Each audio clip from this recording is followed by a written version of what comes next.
Mbote bandeko bana ya Congo esika nyonso bokuta na ngonga oyo. Mwana nyonso ya mboka Congo esika ozali. Na pesio losako. Ngai ndeko na bino. Kaka ndenge tobai ke tokolemba kama mboka na biso te, tokolemba koloba yango te so likambo ezali. Na poko ya lelo nalingi ngana bino tokabola makanisi. Peto ebani tokosala pona ko kangola mboka na biso. Bandeko ezali mawa pe pasi mingi po ya komona ke mutu ba intellectuel congolais moto nyonso azali intellectuel congolais so akomi mokolo akomi zoba akomi bolole mais so totana mboka bato mususu moto abengi intellectuel so akomi mokolo akomi na bopaka maele ekokoma sagesse kozala po ya koteya bano bazoya sima mais ezali différent na oya bana oya mboka na biso na Congo. Mboka Congo soki moto azalaki professeur azalaki nani utamayele azalaki nani atanga pasa ngongana nyonso na classe kotanga na kibokolo na ye ezao kama ke moto akomi bolole akomi zoba mayele komi abonyama mayele ba moto ezali susute ndakisana bato nyonso bazao gouverner mboka wana majoritaire baza bato baza na expérience babi pesi ba titre ba professeur titre ya makambo ebele kwa mais ezali pasi pe mawa pona buzobo baza kosala yango nalingi lelo na loba boye nyonso toza koloba lelo toza komona lelo actuellement désordre politique toza na tina na yango te tina na biso peuple congolais ezali départ ya Kabila asi avani na kiti eteni ya lisoko moko esengi na biso to sukuma ya kwe ya kende nyonso eza koleka oyo ba manevre oyo bandeko na ngai na banji eza ya kolanda te nauti komona liste moko ebimi soki DGM abimisi liste soki DGM ba nayebi te soki DGM ou bien nayebi te babimisi liste ya ba congolais ba étranger oyo baza na kati ya gouvernement mais ezali ba distraction ngonga oyo toza na yango ezali ngonga ya respect ya ba texte ezali ngonga ya biloko wana te bali ko distraire biso peuple congolais Kabila il faut akende ba distraction wana ezali biloko ya pamba wana toza na tina liste wana te liste wana ko bimata sima tango Kabila okende toyeba nani naza nani namoni kombo ya Masunzu aza wana te azali Rwandais aza komanda ya base ya Kitona ya Kamina Mustafa komanda soki na Kitona azali Rwandais Ruberwa azali Rwandais Bizima azali Rwandais Nyangirabo azali Rwandais Joseph Kabila azali Rwandais même Delphin Kayimbi wana c'est surtout bango tout baza na nationalité douteuse mais tout le monde kombo ya ba Rwandais nyonso te baza na kati ya ba institution wana ce sont des Rwandais mais étrangers d'ailleurs bato baza na o bazo ba nationalité ya mboka mondele non il y a des Burundais il y a des Rwandais o comme ça ba Zaïrois bazali pe na titre na bango ba Rwandais donc bango nyonso il faut ba komo na bango il fallait ebima na ba liste wana alors politique wana ya buzoba ya kokosa bato kosaka na bato wana ezala tina te bandeko na ngai ya wana tolobi non distraction ya sungonga ya distraction te tango toli nango ezali tango ya Kabila il faut akende azali président ya mboka te il faut akende c'est tout babiloko ba liste wana ebimi o ba pandi boye boîte de Pandore te ezali distraction bandeko na ngai toza na tina ya élection wana toza na tina nango te pona sikoyo tangi Kabila za wana donc Kabila il faut akende peuple congolais ezala déterminé Kabila il faut akende donc balima kumba bino sikoyo bakumba biso na makambo ya keno ba liste ebimi bona boye te bandeko na ngai distraction tolingi yango te il faut contenir les locomoko. Majoritaire ya bato nyonso baza ko diriger wana o tout baza na kati ya institution wana baza bato auti na ba rebellion do baza eloko moko bayokanaka bango tout o nyonso baza wana majoritaire tout wana ce sont des rebelles baza na idéologie moko baza koyokana butu na moi bakosa ni lokola ko eza parti boye balingi koyokana te bayokana te teza lokuta PPRD RCD égale RCD Goma MRC ba biloko tout wana batutu baza wana botaka changa o ba parti batona nyonso basai na kata mboka wana lelo bakoloba boye lo ba changer lelo balobi boye lo ba changer lelo balobi boye lo ba changer donc il faut batu wana ba batakoyokela ya koyokate même bakambo bazosala ke non koluka opposant candidat unique pour l'opposition c'est des mensonges et ça na makambo za na CC wana belé et ça pour avoir un peuple calme aussi ko opposant robima et là bato baza na besoin za question que éclaircissement ezala na ba biloko esengeli ke pour élection ke na mboka pour élection sala na mboka éclaircissement ezate ba mafia makambo belé zali mboka ezala na kao ba mabule pa nyonso bato baza ko kufa mikolo nyonso e ba makambo belé kili peuple baza kufa na nzala bozo élection c'est quoi lelo so kimi ezala ki so kimi ezali bato baza kolia malamu ba paya o baza wana ba institution ba longwe élection to kozana malé to sala wana ninga bo ya bosembo ninga ya malamu ya ona za ko loba boye bande ko na ngai Kabila il faut akende Kabila il faut to sukumaye Kabila za ko diembe na lisoko ndambo na kiti to pesa lisoko na mombeke na sekende bande ko na ngai to ana tina biloko nso ba sala wana te pepe congolais biloko na tina moko te ke opposition basangani baluka candidat unique eza makaba ya pamba ya buzoba wana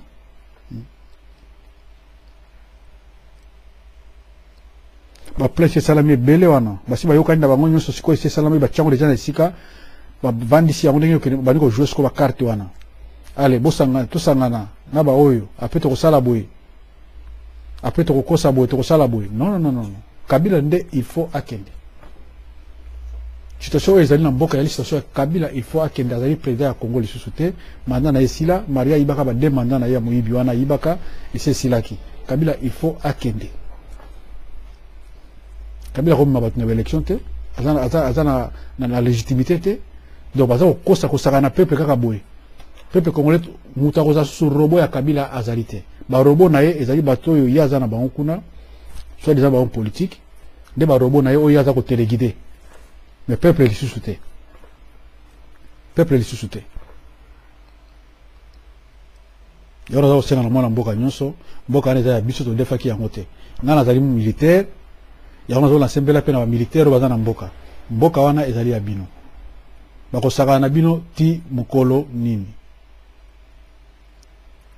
Makaboye kana Rwanda kuna ki o ba guerre rébellion bandi o boy etali biso te. Biso yana mboka na biso nanu. Libération il faut ça la Kabila il faut akende pe akokende Kabila il faut akende na moyen nyonso tout Congolais nous avons la possibilité à neutraliser Kabila il faut qu'on neutraliser ye ezala waza pembei na ye ezala waza musika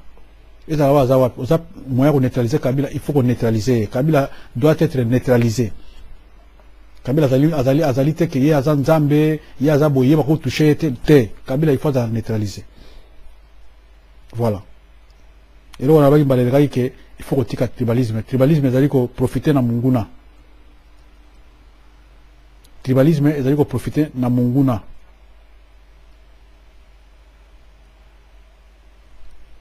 Tout ce cas, tribalisme. Alors, tant qu'on a en politique, ça la politique, il y a des ça là. Ça là. Pour l'intérêt ya mboka nayo yango wana bandeko aza koyebisa na peuple surtout peuple kinois ngongo toza nango ezali ngonga ya koidentifie ya kolokalize bato nyonso bazonyokola bino bandako yango esika ezali po bambongo baza koyiba na mboka wana ezokina bandako na bango wana bandako ya makango na bango bandako ya bana na bango baza kotonga baza kosala biloko baza konyokoma identification ya bandako wana au moment opportun au jour J oyo ke mokolango yango ne koki bokoteli ye bobotoli bozwi biloko nyonso ya ndako bozwi bambongo na bino oyo kosakapale na 1 million eza ya ye oyo kosakapale na 100 000 $ eza ya ye oyo kozwa diamant eza ya ye eza biloko ya peuple botala bandako na bango nyonso tu wana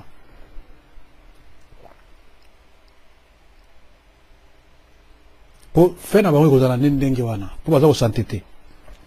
eloko ya mibale na koloba ke congolais bamilitaire congolais nayebi te il y a des militaires formés na kati ya FARDC wana bato basali science militaire bayali to bana nanu wazalaki soki chef état major Kisempia bakimisi lokola mwa mpuku moko boye congolais munene lokola mwa mpuku bakimisi ye liwanga pe nayebi te so azalaka wana ou bien nini pembeni oyo mosusu ayaki awa avandeli bato awa etumbola ntanga na école royale militaire nazali boye bravoure ata moko te otika ata histoire ya malonga na mboka te banda ntango afidèle banda soki ntango ozoki makambo titre na wana poste na wana fonction na tina ndenge balongoli yo lokola zoba otika ata histoire ya malonga te ke ndenge bagénéral mayele batikaka ntango bango bazalaka bagénéral Bumba Moaso bacolonel Tchatch bato nyonso balikaka na batrone na baposte wana chef état major bato nyonso wana baikuku donc yo seul officier militaire oyo asimbaki état major ya armée oyo bolole mpenza ya bolole donc osali eloko moko te otiki histoire moko te osauve ata territoire moko te quelque part opase ata na ligne de fait te donc na ndenge mpe okei lokola zoba mari okoma conseil ya Kabila conseil nini okopesa Kabila à part conseil ya business mpo ya otrahir mboka na yo ata bakotola bambala wana bon nayebi te remaniement mpe ya armée esalama so bitumba yali au cas omoni ke général commandant opération aza faible azokoka te bokoki koremanie bokoki kolongola ye botie mosusu tiva kochange bastratégie bamot de passe babiloko ndenge wana mais kaka na temps ya pe boye baza kolongola bino bolongwe bosali remaniement bachange batie yo mais yo oya kosala bokosala eloko moko te soldat congolais lakisa force na yo ke oza soldat il faut bon neutraliser Kabila il faut qu'on neutralise ye Kabila abomi bandeko na biso Kabila apandi ba territoire na biso Kabila a favoriser occupation ya mboka mboka nyonso eza tout autour wana kota Uganda Rwanda Burundi donc bato bazo régner bapaya bazo régner na bakote kuna donc sous-sol nyonso baza kopie tongo pokwa donc a favoriser vande na yenye po eza accord na ye bandeko na biso baza kokata bango koboma avandi na yenye mais bino siko basoldat wana soko oza mwana ya Kivu oza mwana ya Fizi originaire kuna oza natif ya kuna omoni makambo bazosala wana est-ce que ekoki kobongola ata makanisi te ozwi mpenza munduki obeti Kabila kufi mpo olibere peuple no ya Fizi to ya Baraka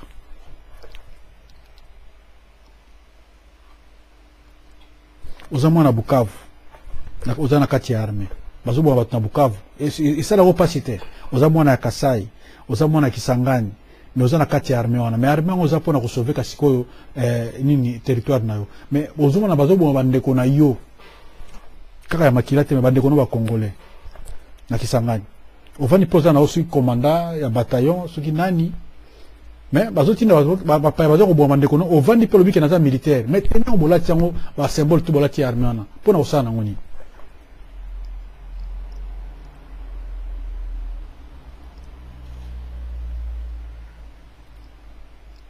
eza pasi mpe mawa eza pasi mpe na niveau nyonso tu na secteur nyonso tu kaka bantivalere na armée soko oye soit déjà baofficier oyo natangi nauti otanga na Russie nauti otanga boye oye me tozomona te eloko moko bozosala te mboka eza kaka donc lokola armée ezalaka te oyo baprofesseur nyonso moto oyo aye awuti place awutaki wana sortir de néant mais tala ndenge avandisi bino nyonso na se mayele wana botangaki nayebi te soki balongoli bino na mutu batie na mutu na ye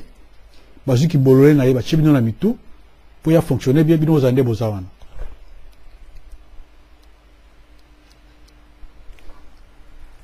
Opposition tondimi nde bolobi ke o candidat unique mais na moment oyo te avant ça il faut Kabila kende Kabila ko jouer transition te Kabila il faut kende bomita na bino nyonso boza wana bikolo ekeseni waza muluba waza mukongo waza mutabandundu waza ressortir ya région boy mais boza place moko tout wana ça fait Congo bino so opposant mais comment bokoki koyokana te bolinga ba ranking mais ye un individu wana avandi mopaya yaki wana avandi wana azo manje bino tout wana lokola on dirait avandi na moi ba donc azeza lokola matirin quoi to asala kana bino boy konisa bino mutu carton o ma carton quoi matirin ya za ye moko mais bino lebo za na conscience que toza ba congolais to sangani. Mais pourquoi un les autres na kati na bino ya ko ina muninga na yo linga ka yo olebo sangana boza ta idée ya bien ndenge ba boka nyuso e salamaka mais yaza mopaya aye na bandeko na ye ba vandi wana baza muke mais azo sakana bino nyonso boza wana ba loi nyonso botanga wana bino ba écrivain ya ba loi ba vundwa ba nani mais un individu un gamin a outi soki wapi azana niveau kutu tata moko te na mutune ma azo manipuler bino ya te ke boki pays moko pauvre ya ye comme un baron a outi soki wapi na bambongo na yesi ko bomoni ke mbongo ye na mboka pona ye muta yeli bino akomo corrompre bino ezata bongo te mais aye asijetir bino abani ko piller mboka na bino akaboli apanjango epa bapaya bavandi bino bovandi na mayele nyonso na mutu o ngala yi professeur ya droit bino nyonso tuwana ngala ki docteur mais comment arriver na ko manipuler bino nyonso ko sakana bino ata moko ko za révolter te banga na armée na administration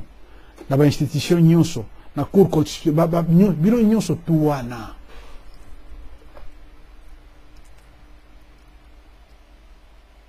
ata révolter moko te donc azo sakana bino mais ateta boza bandeko bana ya Congo bino nyonso tuwana Boti ya kofinga Mobutu, il faut arrêter na côté il faut pas que ça na comme Mobutu.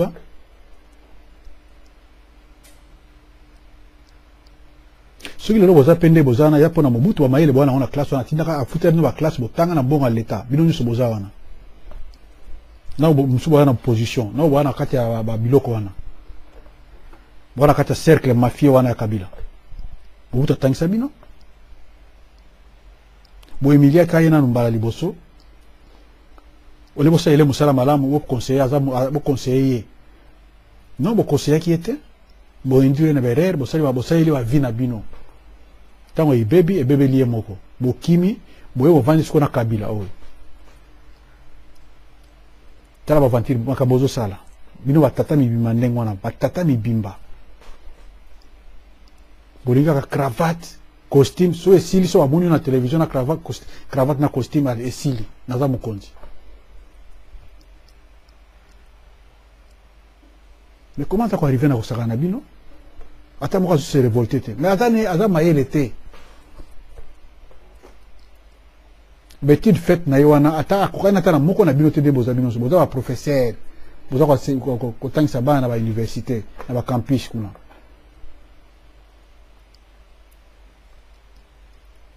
ko bana ba otanga bazobima baoza musala te pona nini po un individu moko boye aye na idéologie na ya babe oya ayaki nango pona kopanja mboka kwa sijetiri bino ale bana na siko ozanga pe misala mais bino soko mutuka nani lesili ozoma kaka mokili otela ngona kati ya liduso mulangi kwa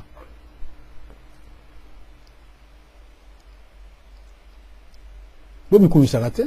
bazoma ya bino ba bolole moko ba intellectuel congolais boza ba bolole moko libanda ya mboka boza ba bolole de boza wana ko bo bichaka na bino teke boza ba professeur boza ba nani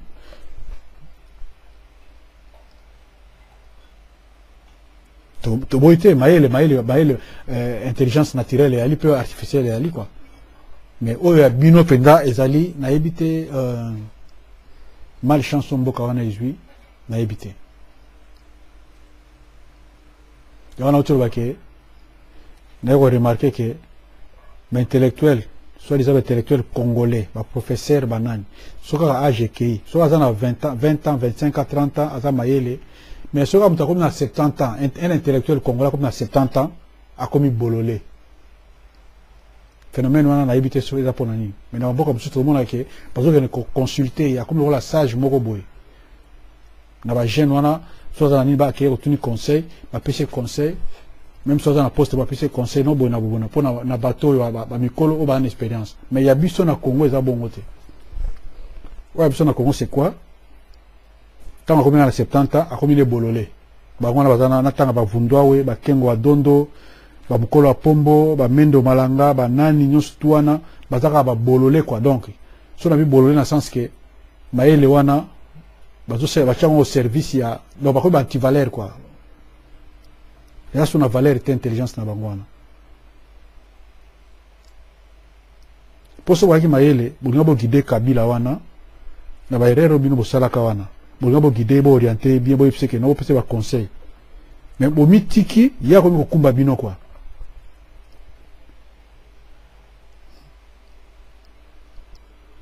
abo kumba bino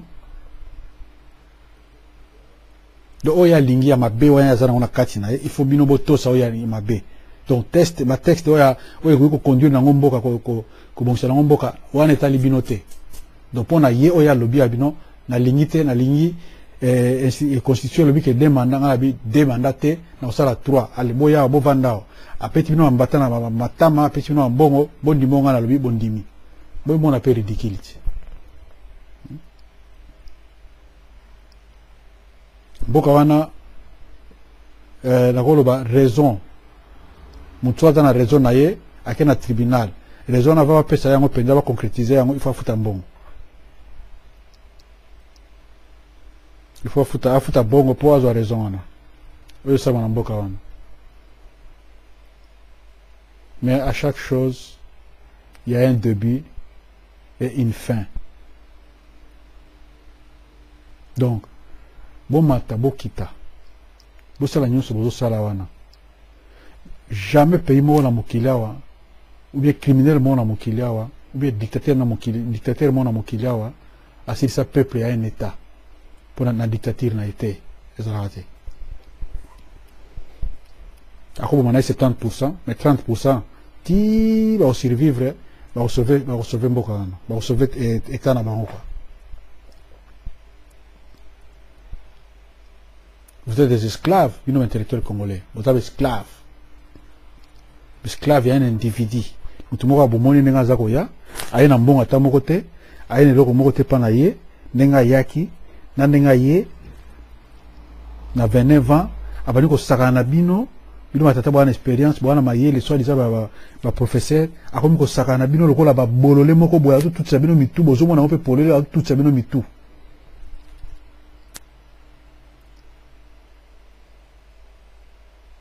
Soza na armée abi boma ndeko na yo obomi. Soza général na armée abi boma obomi. Soza ministre abi kanga okangi. Mais il y a azana zoba moko boy. Donc azana réflexion na yeza lokola mais Kabila za di bomati. So botel pena bien, to étudier na pena bien Kabila ba réaction na ye. Et ça un malade mental. Azo bika muke pona ba discours bozo komela ye, moi ba idée bozo pesa ya mabe wana. Ouais machiavélique on a ba idée mo machiavélique bozo pesa yona ya kwa zo sortir na mais yé mo pena vanda ba vana bo mo ko za malade mental pour ça azaki même maïl était na sagesse alina jouer jeu moko alina bana pouvoir wana ko calmement pe atiki histoire na mboka wana ke atiki démocratie na mboka wana mais tellement azana eloko moko ta yebite bino pona ba profit na bino bozo mele ba conseil ya mabe loko aza bololé loko aza mutu moko azana ending wana. Et il faut dire conseil na bino nyonso bo sala et puis il s'en fout parce que mission est là qui est dans une mission o wana marque bino zo pesa yi discrimination au peuple congolais pillage ya sous-sol na koteka sol na kotika mboka wana au porter ya mutu nyonso aza étranger aya kota na ye asanenga lingi azana passeport azana na droit à kotika kasanenga lingi donc ti na bakimbantseke kuna ba étranger bazokene kotonga bandako na bakimbantseke na ba fin fond kuna ba vai na bango azana droit avani na yeka akosa peli kabo abimi akena ye ba contrôler te akota kindengi nini mandengi nini akota kindengi nini avani ndengi nini abimi akena ye bon les robots nous c'est liste que non ba belge au bateau sur les étrangers au basala sala na ba gouvernement mais pourquoi maga siko embrouillement bo kana subi so mi soutena ba buzoba na bino pa malaba ba stratégie pa non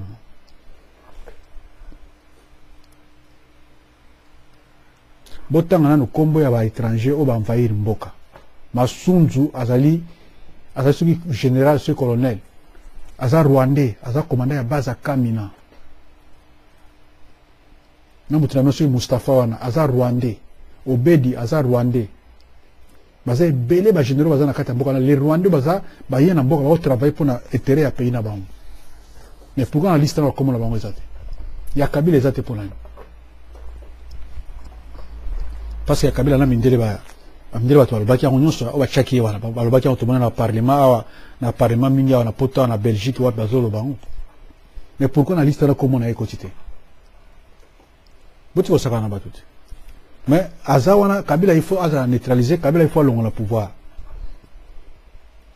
bolobi na biso tolobaka mais koloba wana tozoloba mokili banaka na liloba mais un jour bomona mpe pratique ya bathéorie yango tozolobaka wana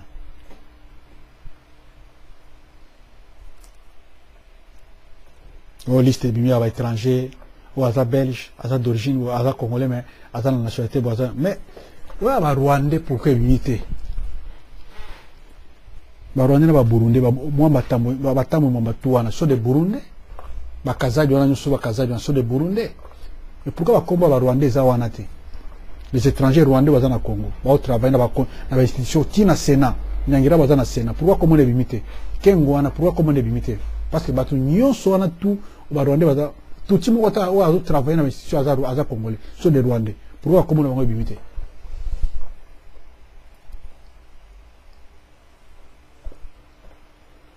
peuple congolais wana eza embrouillement ya bilo akotia pembeni biso décision ezaki Kabila il faut akende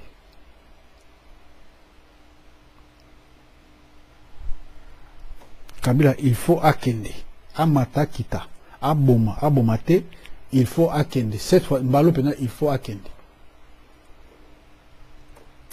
pe akende voilà bande kona Kabila il faut akende.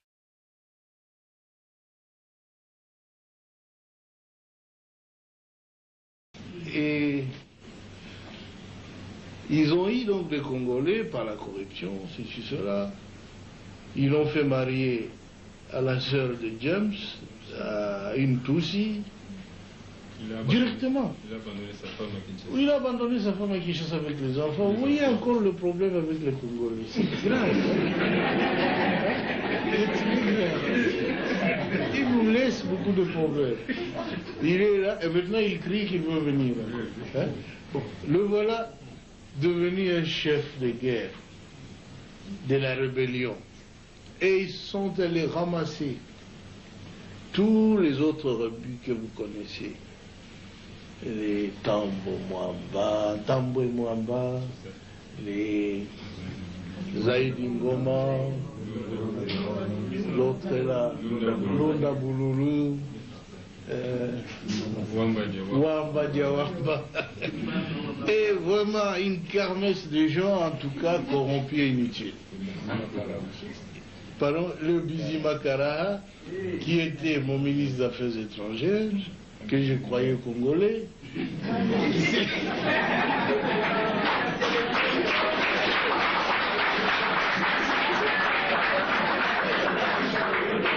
Et à ma très grande surprise, quand j'avais demandé à cette armée de se retirer, et avait déjà fermé les valises, ils disent, leur armée se retire, ils se sentent en insécurité. Je dis, mais non, votre armée reste. C'est l'armée rwandaise qui se retire. C'est pas la vôtre. Mais ils ont dit, disparu. Et j'ai compris qu'il n'était pas congolais alors. Parce que l'armée qui s'est retirée était rwandaise. Un ministre congolais, un ministre d'État a disparu. Un ministre des Affaires étrangères a disparu. J'ai dit, nous étions infiltrés alors. Infiltrés au sommet de l'État.